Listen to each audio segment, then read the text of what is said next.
Bonjour à tous, je suis particulièrement heureux de vous retrouver pour La Voix est libre. Soyez chaudement, et Dieu sait qu'on en a bien besoin vu les températures extérieures, chaudement remerciés donc d'être devant votre écran. Mon invité ce samedi est un visage connu de la politique régionale, même si elle travaille surtout à Bruxelles.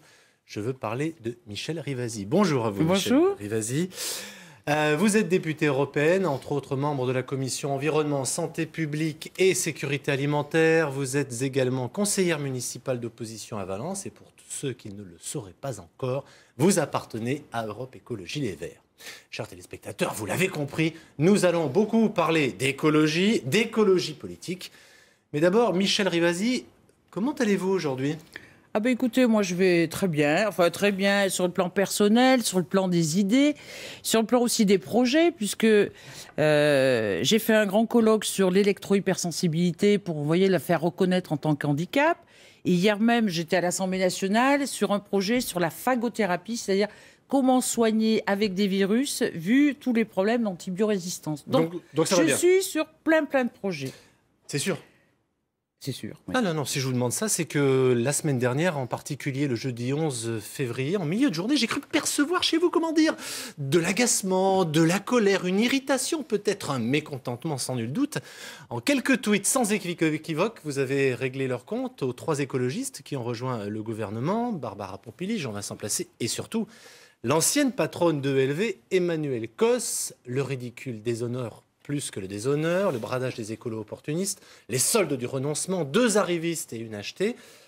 Vous l'avez toujours en travers la gorge, ce qui s'est passé la semaine dernière. Ah oui, ça m'a énormément déçue parce que, si vous voulez, ça fait plus de 30 ans, moi, que je me bagarre pour l'écologie, que je suis à Europe Écologie Les Verts, et que je vois que la secrétaire nationale des Verts, contre l'avis des militants, qui n'était pas pour rentrer dans ce gouvernement parce qu'il n'était pas écolo-compatible. Vous voyez, il n'y avait pas cette dynamique de changer la société par rapport à la COP21, par rapport à la transition énergétique, etc.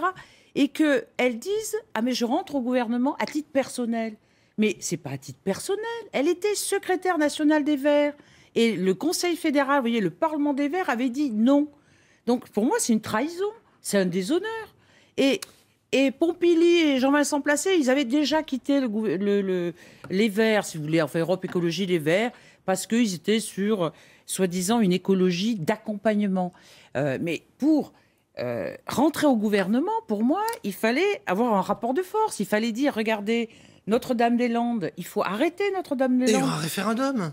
Mais oui, mais alors on reviendra sur ce référendum. Mais... Il fallait la fermeture de Fessenheim, puisque ça avait été une promesse de François Hollande. Il fallait l'arrêt du Lyon-Turin. Il y avait plein de choses sur lesquelles il fallait... Les boues rouges à Marseille, vous savez, ça fait des années qu'on veut arrêter ces boues rouges. Et là, on y va pour 14 mois et pour ne rien faire. Mais Emmanuelle Cols dit elle a la conscience tranquille. Elle dit également il y a des opportunités à se saisir des leviers d'action face aux urgences sociales et environnementales. Donc en gros, il vaut mieux être à l'intérieur du système qu'à l'extérieur. Oui, mais pour ça, il faut avoir des moyens. Elle reprend le poste qu'avait Cécile Duflot en tant que ministre du Logement. Sa loi a été détricotée et elle va faire quoi ? Qu'est-ce qu'on lui donne pour changer ? Pour vous, c'est clairement un coup politique ? Ah, pour moi, c'est un coup politique de François Hollande qui veut décapiter les Verts. Mais je dis que les Verts ne sont pas morts. Les écologistes, regardez, moi je vois bien autour de moi, les gens, ils ont besoin d'écologie, ils ont besoin de bien-être. Ils se rendent compte que la crise qu'on vit à l'heure actuelle, que ce soit le réchauffement climatique, que ce soit l'épuisement des ressources, on ne peut plus augmenter la croissance comme on l'a fait, on ne peut plus augmenter la consommation comme on le fait. La crise alimentaire en ce moment, la crise des agriculteurs montre bien que ce marché, en disant c'est le marché qui va réguler, nous amène à un mur. Donc on a encore plus besoin d'écologie. Michèle Rivasi, en juin, Europe Écologie Les Verts tiendra son congrès. Ouais. Serez-vous candidate pour prendre la tête du parti ? Alors, je ne suis pas candidate pour prendre la tête du parti, mais je suis candidate pour renverser le pouvoir qu'il y a à l'heure actuelle. C'est-à-dire, je voudrais qu'on mette l'écologie en premier et qu'on revoie complètement la gouvernance d'Europe Écologie Les Verts. Donc, je ferai une motion avec d'autres pour dire cette gouvernance qui nous a conduit à des gens comme Emmanuelle Cos, qui nous a conduit à des gens comme Jean-Vincent Placé, qui nous a conduit à des gens comme Pompili, qui sont capables de jouer leur ambition personnelle plutôt que les fondamentaux de l'écologie, eh bien, ces gens-là sont responsables de cette situation. Mais si vous portez une motion et que cette motion est votée, vous pouvez tout à fait bien vous retrouver à la tête du mouvement. Ça vous intéresse pas? C'est-à-dire qu'on ne peut pas être député européenne et secrétaire national du parti. Donc je trouverai quelqu'un, une femme ou un homme, capable de porter ses idées. Mais si vous voulez, moi, je voudrais m'adresser aux écologistes en disant, il ne faut pas quitter Europe Écologie Les Verts, parce que c'est un parti qui a, si vous voulez, qui a des idées, qui a des propositions, qui a fait énormément d'actions et qui est toujours en action. Il faut qu'on change notre parti pour donner une nouvelle dynamique. Michel Rivasi, en cas de primaire de la gauche, des gauches, je ne sais même plus comment dire, en cas de primaire de la gauche, serez-vous candidate pour être candidate à l'élection présidentielle de 2017? Alors, si vous parlez des primaires de la gauche et des écologistes, je regarde ce qui se passe, mais je trouve que c'est un concept qui est dépassé. Pourquoi? Parce que si c'est pour avoir une primaire qui représente des gens qui représentent un parti et non pas d'élaborer un projet politique, je trouve que c'est encore, si vous voulez, un casting. On est dans la Ve République en trouvant quel sera le plus beau, le plus séduisant ou la plus belle. On est bien d'accord que la Ve République fonctionne comme ça. Elle personnalise aussi le pouvoir autour du président. Oui, mais regardez ce que disent les gens. Les gens n'ont plus confiance au niveau des partis. Les gens n'ont... C'est pas... Regardez Hollande avec toutes ses promesses. Eh bien, les gens, ils se disent, mais il a renoncé. Il n'est même plus à gauche. Il va avec ce qui se passe en ce moment sur la loi sur le travail, avec toutes les lois qui sont, que ce soit la déchéance, que ce soit... Enfin, les gens se disent, mais on est où? Donc, moi, je voudrais repartir de la base. Et je propose une plateforme, vous voyez, de tous les écologistes. Je suis allée voir Pierre Rabhi avec l'écolibri. Je suis allée voir la Fondation Nicolas Hulot. Je suis allée voir les gens d'Alternativa. Et je me dis, si on rassemble tous ces gens en disant, qu'est-ce qu'on est capable de construire ensemble sur un projet commun? Moi, je pense d'abord à ça, et ensuite, on verra quelle est la personne qui sera la plus porteuse. Mais est-ce que vous y pensez? Attendez, je finis, parce que Nicolas Hulot, pour moi, représente cette personne-là. Alors, est-ce qu'il ira à la présidentielle? On va lui poser la question. Mais il me semble qu'il faut repartir des gens. Il faut qu'il y ait une dynamique au niveau de ces gens avec une co-construction, vous voyez, collective, plutôt que de se bagarrer sur une primaire qui représente des partis et qui vont être toujours du blabla et du discours. Moi, il faut qu'on construise avec Donc, si je comprends gens. bien, vous êtes favorable à une candidature autonome écologiste, en tout cas qui porte vos projets, qui réunifie, si je puis dire, les différents mouvements écologistes, plutôt qu'un processus de primaire. Vous n'êtes pas tous sur la même longueur d'onde. Je vois que Yannick Jadot, votre collègue député européen d'Europe Écologie Les Verts, plutôt favorable à une primaire. Il est plutôt favorable à une primaire, mais j'espère que dans le temps, tout ça, ça va être complémentaire et ça va pouvoir se souder. Est-ce qu'aujourd'hui, ça peut se faire, très franchement, entre nous, une primaire à gauche? Là, le dernier casus belli, soyons clairs, ça va être la réforme du marché du travail, qui va se présenter début mars, 9 mars, en Conseil des ministres. Est-ce que vous pensez aujourd'hui qu'il est possible, en 14 mois, de réunir la gauche? De réunir la gauche avec François Hollande et la politique du gouvernement, non. Mais même vous pouvez plus. Vous avez dit de Jean-Luc Mélenchon que c'était un repoussoir. On sent bien que, même avec Jean-Luc Mélenchon, qui est d'ores et déjà candidat, le torchon a brûlé. Je ne pense plus, si vous voulez, à des gens comme ça qui portent des projets. Jean-Luc Mélenchon est très anti-européen. Et moi, je suis très profondément européenne, mais avec une autre Europe. Vous voyez, et là, on va en discuter par rapport au Brexit et la sortie de l'Angleterre. Mais moi, une Europe qui correspond plus à la prospérité, qui correspond plus à une Europe sociale où les gens se sentent protégés par rapport à l'Europe, mais qu'une Europe libérale, c'est pas possible. Donc moi, de me dire on va rassembler la gauche, à l'heure actuelle, je ne le sens pas. Par contre, de construire un projet en disant comment ce projet va aider la société à répondre au niveau des crises, ça, il faut rassembler tous ces mouvements. Mais plus partir par le haut. Voyez, moi, ce qui m'a choqué dans les primaires de la gauche et des écologistes, quand j'ai vu les gens consignés, c'est encore des élites, en disant on va élaborer une primaire, donc un casting, mais sans parler de quel projet on va proposer aux Français. C'est pour ça que moi, je repars de la base. Il faut remotiver les gens, tous ces gens qui se sont absolus. Ils ne croient plus au niveau des partis politiques. Donc, il faut faire une démarche, si vous voulez, de la base, de construire ensemble. Ça va prendre du temps. Et puis après, on verra la personne. Moi, je suis, c'est vrai, assez pro Nicolas Hulot parce que même le fait d'avoir dit non à Hollande, de lui avoir dit Même vous si avez tu qualifié m'offres- sur Twitter de comportement digne, en tout cas, attitude digne. Exactement. Vous voyez, on lui avait offert l'arrêt de Notre-Dame-des-Landes. On lui avait offert Fessenheim. Mais il s'est dit, je n'ai pas les moyens, avec M. Macron, avec Valls, etc., de développer une nouvelle dynamique. Il me faut, vous voyez, comment dire, un rapport de force. Le rapport de force n'était pas suffisant. Et il va m'utiliser en tant que hocher. Et moi, je ne veux pas être un gadget écolo pour François Hollande. Alors, après le retour des Verts dans le gouvernement, après le cinglant revers électoral des élections régionales, 3 mois après la COP21, quel avenir pour l'écologie politique en France? On commence à en parler, mais on va prolonger le débat avec le contradicteur du jour. Parce que vous savez, dans La Voix est libre, on aime la contradiction, on aime le débat d'idées. Eh bien, j'accueille ce matin et va nous rejoindre dans un instant Éric Grasset. Monsieur Grasset, venez nous rejoindre, s'il vous plaît. Bonjour à vous. Voilà, prenez place, professeur à l'Université à Lyon, porte-parole national et responsable régional de Génération Écologie. Vous figurez également sur la liste de Jean-Jacques Queyras aux élections régionales. Vous êtes vous-même un ex-conseiller régional. Vous avez été également, alors je ne vais pas citer tous vos engagements parce qu'ils ont été assez nombreux, mais un des derniers, c'est notamment vice-président de l'agglomération de Grenoble. Génération Écologie, aujourd'hui, ça pèse à peu près combien ? À peu près 1500 militants adhérents, sympathisants. En France ? En France, et 150 à 200 en Rhône-Alpes. Un parti écolo qui a 25 ans, qui va fêter ses 25 ans, que beaucoup d'écologistes connaissent. Moi, j'ai été proche de Génération Écologie, j'ai rejoint les Verts. L'histoire a fait que j'en ai été poussé à l'extérieur. Je crois que c'est pas la peine de revenir sur cela. Donc vous êtes un ex-vert, vous avez rejoint pour cela que je connais... Génération Écologie. Je le rappelle, Génération Écologie, pour ceux qui l'auraient oublié, c'est Brice Lalonde, Jean-Louis Borloo, Noël Mamère. Un parti créé, on va le dire aussi par la volonté de François Mitterrand à l'époque. Oui, c'est C'était cela. quand même clairement une volonté je crois qu'on de la peut part le du dire. président Mitterrand. Comment vous avez réagi la semaine dernière quand vous avez vu le remaniement ministériel et l'entrée de 3 écologistes parce que là, évidemment, je veux du débat ce matin. Donc, vous n'avez pas eu la même réaction Non, pas eu la même réaction que Europe Écologie Les Verts. Déjà, je voudrais dire que personne de Génération Écologie n'est rentré au gouvernement. Néanmoins, on estime, on leur souhaite déjà bonne chance aux 3 écolos. On espère qu'ils vont pouvoir influer sur la politique du gouvernement. On a quelques doutes, il ne faut pas le cacher, mais on espère qu'ils vont pouvoir agir sur cette politique.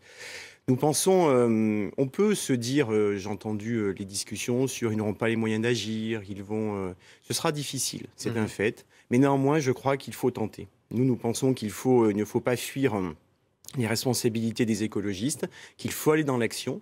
Néanmoins, il faut également aussi dire qu'il y a un certain nombre de choses qui ne vont pas. Dans le gouvernement d'aujourd'hui, il y a des choses qui, pour nous, ne vont pas.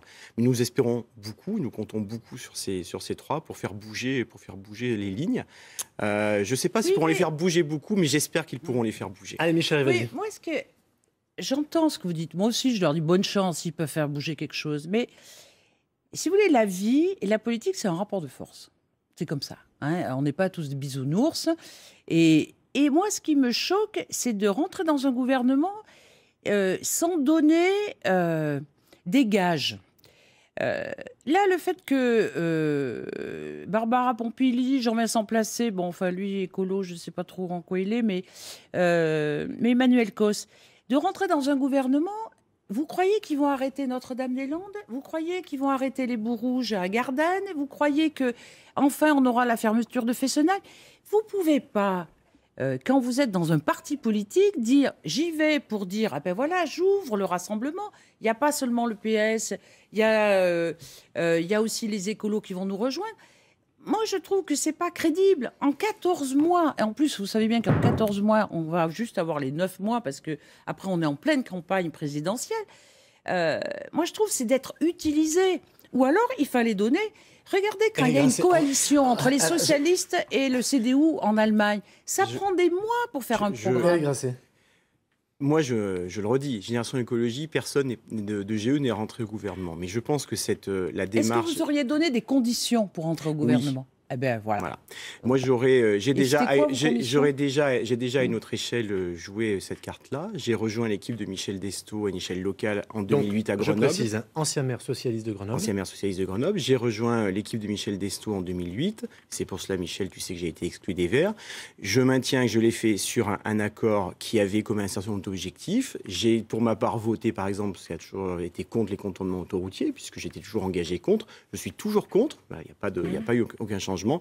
J'ai poussé tout au long de mon mandat un certain nombre de politiques environnementales, de politiques de déplacement qui sont poursuivies aujourd'hui. Et je l'ai fait avec grand plaisir. C'était difficile parce que j'avais des contradicteurs de LV qui parfois se sentaient dans des conflits en face à face. Néanmoins, pour l'action locale, je pense que c'était important. Et j'espère qu'au national, ils pourront faire la même chose. Je ne suis pas certain qu'ils vont y arriver. Je suis d'accord avec vous, Michel Rivasi, mais j'espère qu'ils vont pouvoir y arriver. Et écologistes, je crois que nous devons les aider. Est-ce que, Madame Rivasi, votre réaction et la réaction d'un certain nombre de responsables d'Europe Écologie Les Verts, c'est pas ce qu'on a pu reprocher à un moment chez les Verts, une forme de dogmatisme, une forme de maximalisme qui est en gros, il faut tout prendre, sans ça, en gros, on n'en est pas. Non, mais la vie, c'est pas tout blanc, tout noir. Je suis d'accord que, vous voyez, quand on fait une coalition, moi je l'ai vécu à Valence, quand on a gagné cette ville de Valence, c'était avec le Parti Socialiste et Europe Écologie Les Verts. Et ça s'est pas bien placé pendant des années. Alors, ça s'est pas bien passé, mais on a pu réaliser toute une série de choses. Par exemple, le zéro phyto, c'est quand même les Verts. Les cantines bio, c'est quand même les Verts.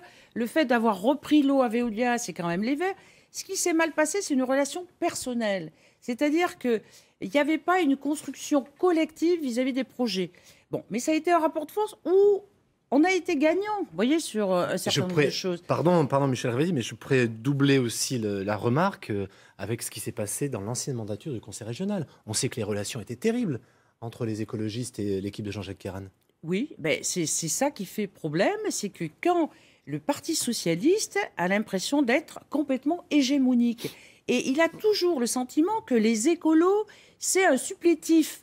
Et là, quand même, quand on voit le bilan au niveau du Conseil régional, il y a des tas de choses qui ont été faites grâce à Europe Écologie Les Verts, que ce soit le développement des TER, de ne pas mettre 1 euro sur les autoroutes, voyez, de développer le transport collectif, d'avoir une vraie politique environnementale, santé-environnement, ce qu'a fait Alain Chabrol, que ça soit même sur les territoires à énergie positive. Et tout ça, ça n'a pas été assez valorisé parce que le PS ne comprend pas que, et c'est là où je me dis que c'est très difficile la politique, c'est que chacun reste dans son parti. Il faut qu'on aille sur une construction collective. Et vous avez fait un choix, soyons clairs aussi, vous avez fait un choix suite aux élections municipales de Grenoble, de renouveler le coup de Grenoble, notamment de vous allier avec le parti de gauche et le Front de gauche, que vous aviez justement refusé. Et cette stratégie électorale, on va le voir en quelques chiffres, elle a été sanctionnée par les électeurs, parce que ça a été un des aveux, à même pas 7% des voix donc pour l'élection régionale. Je rappellerai aussi votre score qui était de 11% aux élections municipales à Valence.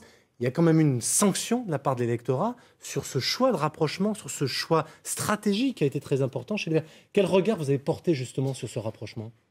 Un double regard. Un premier regard qui est de dire on sentait bien dès le départ, nous on n'était absolument pas favorables à ce rapprochement. On sent bien qu'il y a une coupure nette entre le parti de gauche et l'écologie et les Verts. Il peut avoir des points communs, quelques points communs, mais il y a des ruptures trop fortes. Et nous avons fait le choix de rejoindre un autre candidat, une autre équipe avec Jean-Jacques Kéran. Vous êtes socialo-compatible, on est parfois socialo-compatible. Sans trop compatible, même parfois. Pas toujours compatible. Il y a eu des régions en France où ce n'était pas avec le Parti socialiste. Il y a des régions où les choses se sont faites avec le PRG, des régions où les choses se sont faites avec ELV, avec l'ancienne collègue de Michel Rivasi, Sandrine Bélier. Je crois que ces choix en Auvergne-Rhône-Alpes, les choses auraient pu peut-être se faire entre écologistes. ELV a plutôt choisi de marquer rapidement sa volonté de rejoindre, de se rapprocher du parti de gauche. Nous en avons pris acte et nous avons construit avec d'autres partenaires un projet que nous trouvions compatible sur un certain nombre de points. En 2 mots, Michel Rivasi, c'était une erreur ? Cette stratégie, la stratégie de Grenoble appliquée aux élections régionales. Le bilan est négatif. Maintenant, il y a des gens super au parti de gauche. Moi, Corinne Morel-Darleux, c'est une fille tout à fait écolo-compatible, qui vraiment est plus complètement... Elle était donc numéro 2 sur la liste du Rassemblement. Donc c'est pour ça que les gens, au niveau du parti de gauche, c'était très bien. Par contre, l'image qu'a donnée Mélenchon, parce que moi, je l'ai vécu sur les marchés. Si vous voulez, il y a plein de gens qui votaient Europe Écologie Les Verts. Lorsqu'ils ont vu la tête de Mélenchon, ils ont dit « Ah non !» Ah non, parce qu'il va contre l'Europe, il est dur, et c'est ça qui est terrible. C'est-à-dire que si c'était que la dynamique au niveau des gens de parti de gauche, ça aurait pu réussir. Mais la représentation qu'ont les gens du parti de gauche a été négative. Alors, Donc, madame... je me dis qu'il faut... C'est pour ça que je voudrais rassembler, moi, la galaxie écologiste. D'abord, faisons un projet commun. Regardons quel type de société, vous voyez, on veut construire ensemble. Et puis après, on fera des alliances. Quand on dit galaxie, on va juste préciser pour les téléspectateurs. Hein. Aujourd'hui, les principaux partis écologistes, ELV, Génération Écologie, Cap 21, oui, évidemment, avec mais c'est vraiment une de Corinne Lepage, Corinne Lepage. le mouvement écologiste indépendant, qui est un peu plus classé à droite, en tout cas traditionnellement, et puis l'UDE, Union démocrate et écologiste. Oui, mais vous parlez que des partis. Moi, je parle par exemple de J'allais poursuivre. Ah, la question aujourd'hui, est-ce que l'écologie politique, elle ne vit pas plus au sein des associations, du milieu associatif, que des partis censés la porter? Elle vit au niveau des associations, mais elle vit aussi au niveau des partis. Et je pense que nous devons, comme parti politique, se relier au monde associatif davantage. Je ne pense pas qu'on puisse dire qu'elle vit que dans les associations, mais il est vrai qu'il y a une écologie dans les associations forte, que nous soutenons, qui est un élément d'action au quotidien, et elle doit être relayée dans les partis politiques. Une question aussi, parfois on dit il n'y a pas besoin de partis écolos, je ne crois pas. Il y a un vrai besoin de partis écolos, je ne sais pas s'il doit y en avoir qu'un ou plusieurs, mais en tout cas il y a besoin d'avoir une écologie politique. C'est la question qui revient il y a besoin souvent, d'une écologie la question c'est est-ce qu'un parti politique peut être thématique?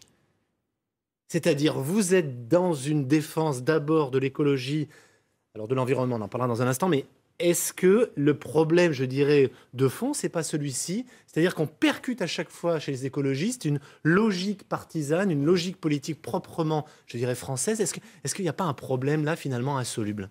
Non, mais parce que si vous considérez que l'écologie, c'est thématique, c'est que l'environnement, je vous dis non, vous vous trompez.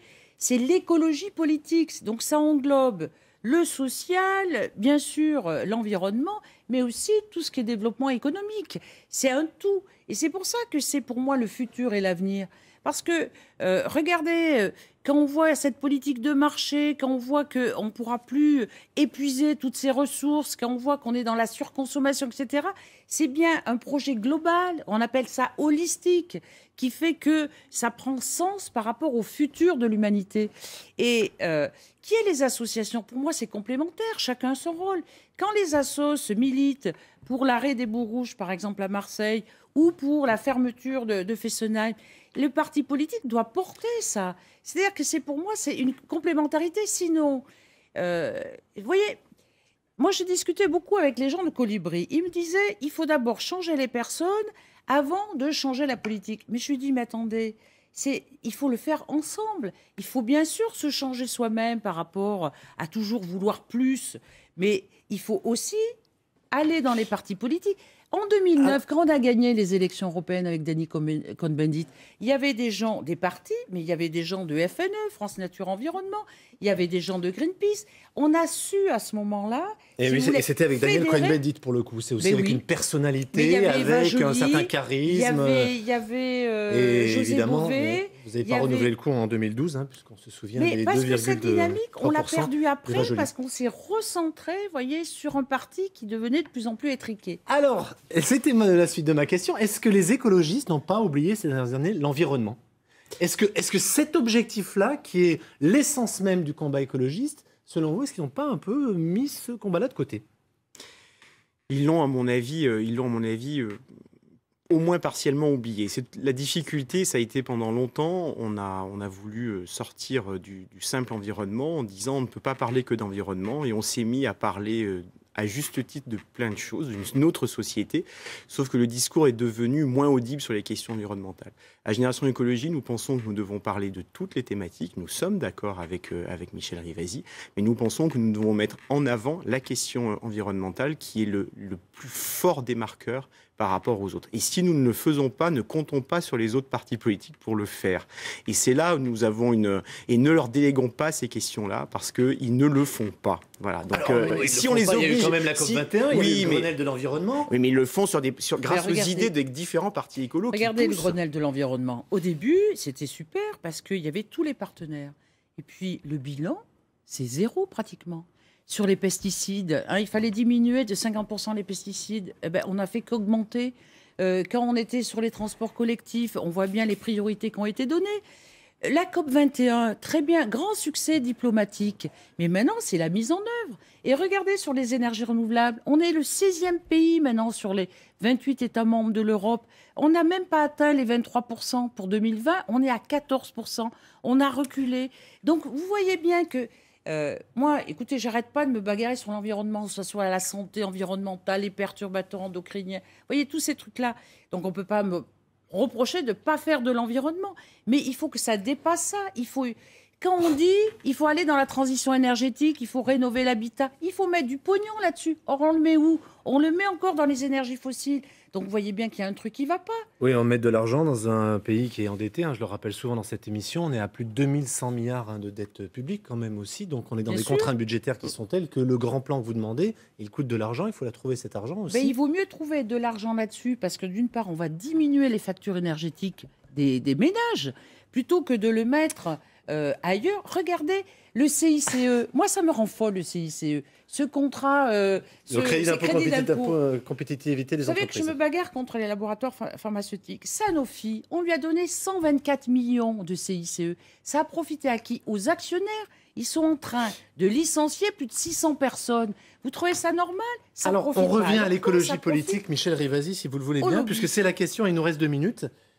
Quel avenir? C'était l'essence même de ce débat, le cœur même de ce débat. Pour vous, Eric Grasset, quel avenir pour l'écologie politique? Est-ce que, 1, il faut une personnalité rassembleuse?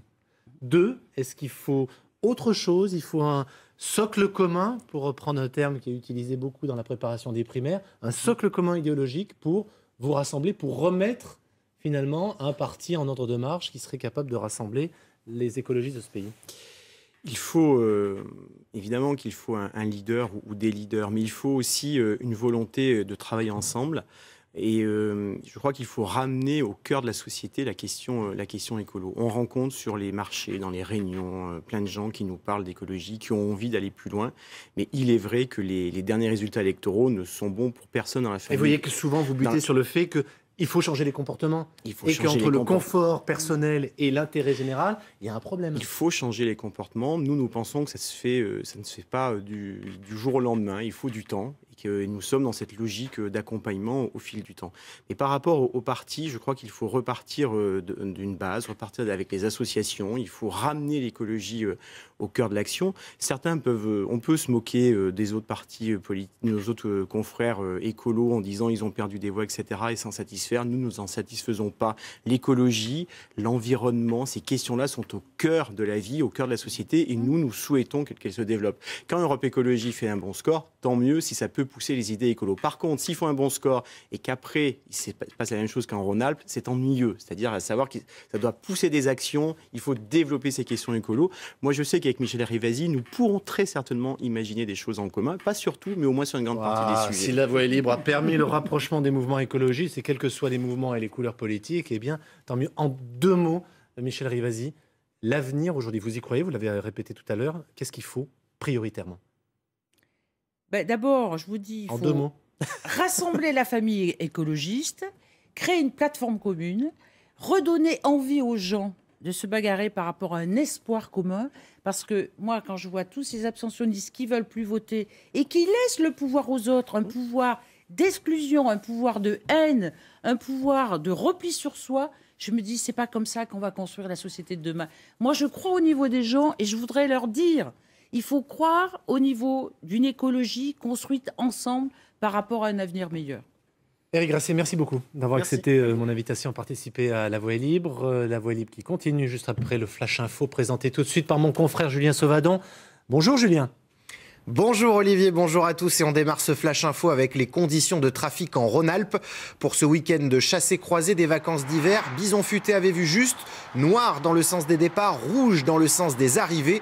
On recense plus d'une centaine de kilomètres de bouchons cumulés. Ça coince comme ici sur l'A43 entre Lyon et Chambéry. Ça coince aussi sur l'A40 entre Genève et Lyon. Quant au trafic TER, il reste toujours perturbé en raison d'un mouvement de grève.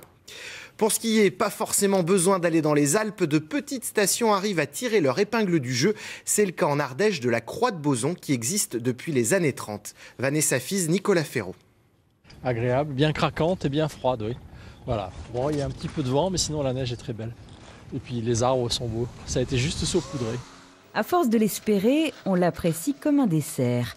La neige est bel et bien là, à la Croix de Boson, et les Ardéchois ne boutent pas leur plaisir. Ils arrivent en famille, et pour les plus petits, c'est l'heure de découvrir de nouvelles sensations. Je fais que de glisser avec les skis. Je fais que de me gameler. Heureusement, papa veille et l'initiation peut continuer. Pour le personnel de la station, ce temps et cet enneigement, même artificiel, est une heureuse nouvelle. Il n'y a pas eu d'ouverture possible à Noël. L'activité a commencé tout doucement fin janvier. Pierre est perchiste ici depuis 1980. Il a connu les hauts et les bas. Et aujourd'hui, il n'y a pas de quoi se plaindre. Cette année, c'est un peu plus difficile, quoi, au niveau conditions météo. Mais bon, vous avez pu constater par vous-même que c'est déjà pas mal. Depuis le début de la semaine, effectivement, jusqu'à 600 skieurs s'élancent chaque jour sur les 6 pistes ouvertes. C'est parfait, il fait beau, on a le soleil, on a de la chance. Il y a un peu de neige, même si elle n'est pas très naturelle, elle est pas mal, elle est bien. Petite station très sympa. C'est le froid hivernal tombé juste avant les vacances qui a permis d'installer durablement la neige de culture. Si les conditions météo le permettent, la station devrait pouvoir rester ouverte jusqu'au 20 mars. L'information judiciaire est désormais terminée. Les sociétés Valdy et Feurmetal seront jugées prochainement en correctionnel pour homicide involontaire. En juin 2011, 2 salariés avaient perdu la vie dans l'explosion d'un four électrique à Feur, dans la Loire. L'enquête a révélé de graves défauts d'entretien et plusieurs manquements dans la prévention des risques.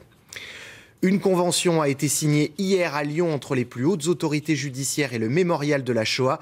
Son but, instaurer des stages de sensibilisation à destination des auteurs d'infractions ou de délits à caractère raciste ou antisémite. Explication Jean Perrier, Olivier Denoyel.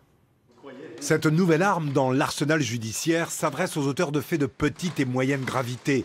Insultes, menaces, violences ou dégradations à caractère raciste ou antisémite. Et pour les historiens du mémorial de la Shoah, qui ont mis en place ces stages à Paris depuis 2 ans et qui les organiseront ici au Fort Montluc, une des vertus principales de ces sessions, c'est de faire cohabiter racistes et antisémites de tous bords. On regroupe dans le même séminaire des gens peut-être qui ne s'aiment pas, qui se haïssent et qui vont apprendre à vivre pendant 2 jours. Ils se voient par effet miroir et sans doute ils se font horreur. Parce que quelque part, ils réalisent à travers l'autre ce qu'ils sont. 2 jours pour apprendre, pour comprendre, car le constat est très souvent observé. Ce qui conduit au racisme, c'est l'ignorance, mère de tous les préjugés, terreau de tous les fantasmes. Si nous réussissons à aller déjà 1 sur 2 de ces stagiaires, à les faire évoluer dans leur mentalité, eh bien, nous aurons déjà cette réussite et je pense qu'eux, ils iront continuer leur vie, travailler, élever leurs enfants, parler à leurs copains de quartier. Ils iront, avec ces nouvelles convictions, ils iront porteurs de ces convictions saines, j'allais dire, de respect de l'autre dans une vie en société. Au vu des dossiers sur le ressort de la Cour d'appel, 3 départements, ce sont 2 sessions de 10 personnes qui sont pour l'heure envisagées. En Ligue 2 de football, derby hier soir entre Évian-Thonon et Bourg-Péronat. Score de parité 1 partout. Tout s'est joué en début de match. But d'Ogaz pour le TG dès la 6e minute. Puis 5 minutes plus tard, c'est l'égalisation de Bertonnier pour Bourg-Péronat. Les Bressons sont 12e, les Hauts-Savoyards 14e. Belle victoire du Loup en Pro D2 de rugby. Les Lyonnais ont écrasé Aix-en-Provence hier soir 36-12 grâce à 6 essais inscrits, dont un triplé de Napoliani Nalaga. Le Loup caracole toujours en tête du classement. Et puis un mot de basket pour terminer. L'Asvel a dominé Dijon hier soir 76-69 et se qualifie pour les demi-finales de la Leaders Cup. Tout de suite, c'est le retour de La Voix est libre à ce soir, 19h. C'est à vous Olivier. La Voix est libre, deuxième partie. Mon invité aujourd'hui, Michel Rivasi, eurodéputé écologiste et conseillère municipale d'opposition à Valence et à la communauté d'agglomération de Valence. Pas facile de co-signer vos 2 mandats. Mandat bruxellois et mandat valentinois. C'est pas facile, mais comme c'est le lundi soir, ça va, 1 fois par mois, je peux le faire. Alors quand même, au niveau d'assiduité, quand même, et là c'est le journaliste qui va chercher les détails. Depuis mars 2014, 15 conseils municipaux, 6 absences, Michel Rivasi. Précédente mandature, 28 absences sur 48 conseils municipaux. On sent que c'est souvent, du reste, en campagne électorale, on fait cette remarque-là, généralement l'opposition à droite, qui vous dit Michel Rivasi, elle est assez peu présente finalement dans son mandat. Est-ce que c'est pas une erreur de garder ce 2e mandat ? Écoutez, alors ça, ces chiffres, je tiens à les contrôler. Parce que je critiquais le maire Nicolas d'Aragon parce qu'il cumule le fait d'être maire, d'être président de l'agglo, maintenant d'être vice-président du conseil régional. Je lui dis, mais enfin, c'est incroyable, vous êtes un jeune vieux. C'est-à-dire que à l'heure actuelle, les gens, ils veulent un mandat ou à la limite 2 mandats, alors que vous cumulez en plus président au niveau du conseil d'administration de l'hôpital, etc. Mais c'est bien Europe Écologie Les Verts, Madame Rivasi, qui disait non-cumul des mandats obligatoires de nos conseillers qui ne peuvent pas être parlementaires, conseiller départemental, membre de l'exécutif d'une commune de plus de 3500 habitants. Mais tout à Donc fait. là, il y a une forme de contradiction. Mais non, parce que moi, je suis députée européenne. Vous savez que j'avais été vice-présidente du conseil général, j'ai démissionné. J'avais été adjointe à la ville de Valence, j'avais démissionné pour être seulement conseillère municipale. Et là, je suis conseillère municipale d'opposition. Donc, c'est 3 fois rien. Et je me dis que d'y rester à la demande des écologistes, parce que moi, j'étais pour partir, mais ils m'ont demandé de rester pour faire la contradiction vis-à-vis du maire et de l'agglo et faire des propositions, parce que c'est pas seulement la contradiction, mais c'est les faire écologistes des ont souvent été très offensifs sur l'éthique des élus, leur présence, leur implication. Jean-Charles Collas, par exemple, qui travaille à côté, n'avait qu'un seul mandat et il me disait à quel point c'était lourd aussi de le faire pleinement, ce mandat de conseiller régional. Non, mais attendez, je n'ai pas 2 exécutifs. Conseiller bien sûr, d'opposition. Oui. Vous voyez ce que ça veut dire? Oui. Une Mais fois avant, par vous étiez mois, dans l'exécutif sous la précédente mandature. j'ai démissionné d'adjointe à la ville de Valence quand j'ai été élue députée européenne. Donc j'étais seulement en tant que conseillère municipale. Et de pas y être, en général, c'était parce que j'étais à l'Europe. Donc c'est vrai que j'ai privilégié mon mandat européen, mais j'étais toujours là à la demande des écologistes et du maire. Dimanche prochain, à Barjac, commune du Gard, un grand rassemblement est prévu contre la possibilité de relancer, en tout cas, des opérations de recherche de gaz de schiste. 5 ans après la grande mobilisation de Villeneuve-de-Berre, où il y avait à peu près 20 000 personnes. Est-ce que le jugement du tribunal de Cergy-Pontoise, donc, qui a décidé, alors il va falloir suivre, d'abroger l'interdiction de prospection, et notamment sur le bassin de Montélimar, mais aussi du Gard, de l'Hérault, de l'Ardèche. Donc, en gros, on autorise, une abrogation d'interdiction, c'est qu'on autorise potentiellement. Est-ce que là, ça révèle pas une faille juridique, finalement, dans l'interdiction de prospection qui avait été décidée en 2011, si mes souvenirs sont bons?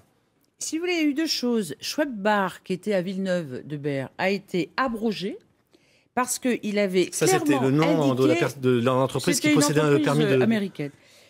Parce qu'il avait clairement indiqué dans sa demande de permis qu'il allait utiliser la fracturation hydraulique.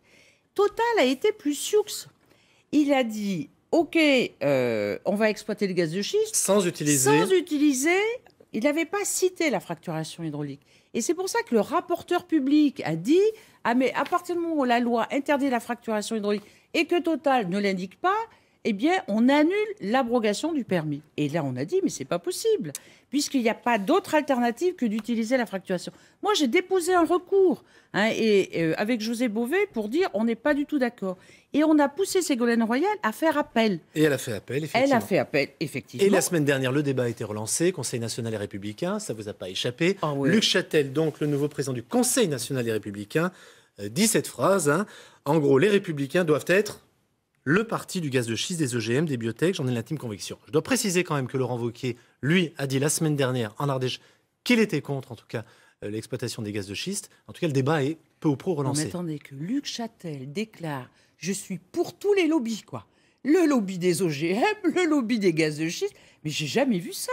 Il faut quand même que les Français entendent ça. C'est-à-dire que si demain ils prennent le pouvoir, on va se payer des gaz de schiste, donc vraiment...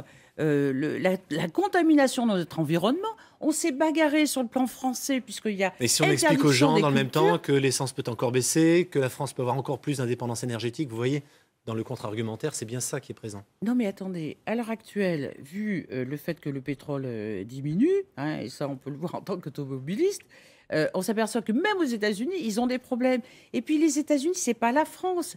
Pourquoi il y a eu interdiction du gaz de schiste? Parce que ça a été porté par M. Jacob, qui est quand même maintenant un républicain.